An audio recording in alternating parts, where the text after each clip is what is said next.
जय जय नारायण भक्तों। आप देख रहे हैं नारायण भक्ति ज्ञान यूट्यूब चैनल। भक्तों, आपकी भक्ति बढ़ाने के लिए सुंदर सा कथा आपको सुनाने जा रहा हूँ, ध्यान से सुनना। एक बार संत रविदास जी अपनी छोटी सी दुकान में बैठकर जूते बना रहे थे। वे अपने काम में बहुत मग्न थे और उसे ही एक पूजा मानते थे। तभी वहाँ से एक पंडित जी जो ब्राह्मण थे गुजरे, जो गंगा स्नान के लिए जा रहे थे। पंडित जी ने रविदास जी से पूछा, अरे भाई, तुम भी चलोगे गंगा स्नान करने? बहुत पुण्य मिलेगा आपको। फिर रविदास जी ने विनम्रता से कहा, पंडित जी, मेरा मन तो बहुत है, लेकिन मैंने एक ग्राहक को आज ही जूते देने का वादा किया है। अगर मैं गंगा नहाने गया तो मेरा वचन टूट जाएगा और मेरा काम अधूरा रह जाएगा। मेरे लिए मेरा कर्म ही धर्म है। फिर रविदास जी ने अपनी गुल्लक से एक सुपारी निकाला और पंडित जी को देते हुए कहा, पंडित जी, मेरी तरफ से वह छोटी सी भेंट माँ गंगा को दे देना, लेकिन एक शर्त है। यह भेंट तभी देना जब माँ गंगा खुद अपने हाथ बढ़ाकर इसे स्वीकार करे, वरना वापस ले आना। पंडित जी हंसे और सोचने लगे कि गंगा मैया साक्षात हाथ कैसे बढ़ाएगी, पर उन्होंने सुपारी रख ली। फिर गंगा घाट पहुंचकर पंडित जी ने स्नान किया और मजाक में कहा, हे गंगा मैया, रविदास जी ने यह भेंट भेजी है, अगर स्वीकार हो तो हाथ बढ़ाकर ले लो। भक्तों, तभी एक चमत्कार हुआ। फिर गंगा नदी की लहरों से साक्षात दो हाथ बाहर निकले और उस भेंट को स्वीकार कर लिया।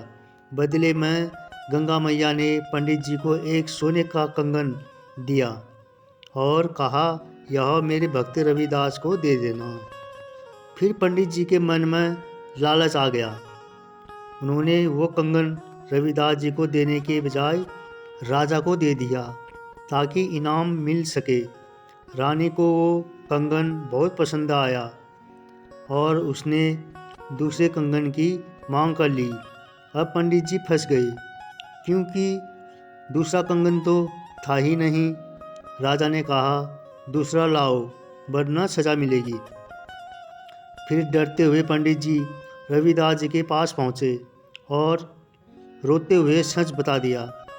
फिर रविदास जी ने मुस्कुराते हुए कहा, पंडित जी, घबराए मत।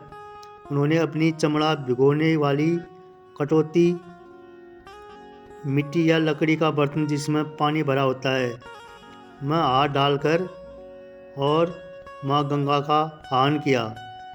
देखते ही देखते उस छोटे से कटोती में पानी से गंगा मैया प्रकट हुई और दूसरा सोने का कंगन रविदास जी के हाथ में रख दिया।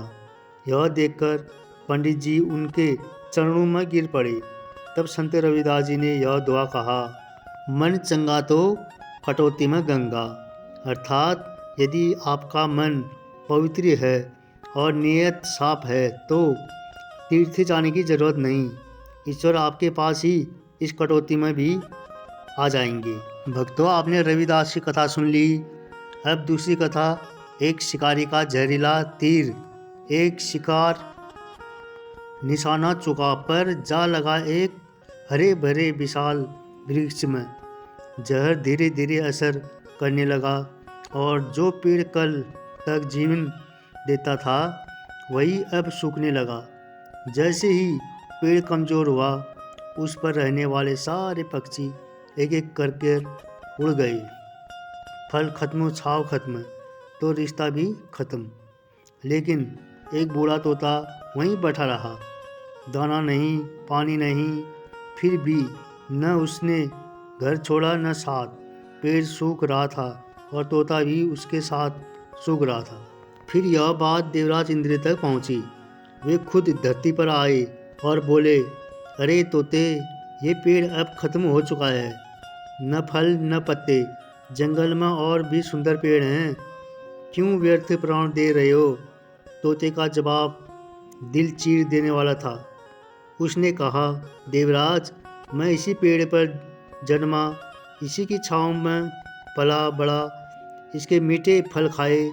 इसने मुझे दुश्मनों से बचाया जब इसके अच्छे दिन थे।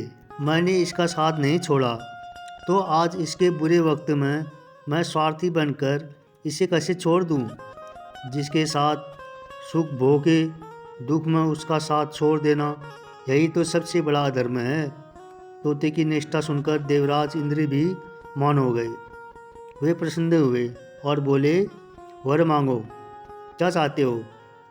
तोते ने अपने लिए कुछ नहीं मांगा, बस इतना कहा, प्रभु, मेरे इस प्यारे वृक्ष को फिर से हरा भरा कर दीजिए। इंद्र ने अमृत वर्षा की और सूखा पेड़ फिर से हरा भरा हो उठा। मित्रों, सच्चा साथ वही है जो सुख में नहीं दुख में भी साथ निभाए। मित्रों, जय जय नारायण।